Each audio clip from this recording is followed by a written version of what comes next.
સંજેલીના Vasiya station પર વાવાઝોડાનો કહેર, પતરાના shade ઉડ્યા અને વીજ થાંભલા ધરાશાયી, સદનસીબે જાનહાનિ ટળી. દાહોદ જિલ્લાના સંજેલી તાલુકાના વાસિયા સ્ટેશન વિસ્તારમાં આજે વહેલી સવારે વાતાવરણમાં આવેલા અચાનક પલટા અને ભારે વાવાઝોડાના કારણે વ્યાપક નુકસાન થવા પામ્યું છે. સવારના આશરે 36 કલાકે ફૂંકાયેલા અતિશય વેગીલા પવનના કારણે જનજીવન પ્રભાવિત થયું હતું.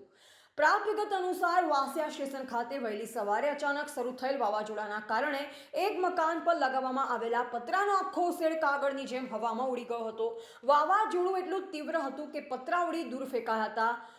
પવનના ભારે જોરના કારણે વીજ લાઈનો પર પણ માઠી અસર પડી છે.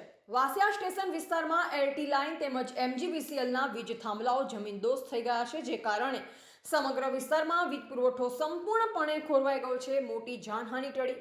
ઘટના વહેલી સવારની હોવાથી અને તે સમયે લોકોની અવરજવર ઓછી હોવાના કારણે એક મોટી દુર્ઘટના ઘટતા અટકી છે. પતરાનો શેડ ઉડવા છતાં અને વીજ થાંભલા પડવા છતાં સદનસીબે કોઈપણ પ્રકારની જાનહાનિ થઈ નથી, જે ખૂબ જ રાહતના સમાચાર છે. સ્થાનિકો દ્વારા વીજ વિભાગને અંગે જાણ કરવામાં આવી છે, જેથી જલ્દીથી થાંભલાઓનું સમારકામ કરી વીજ પુરવઠો પુનઃ સ્થાપિત કરી શકાય.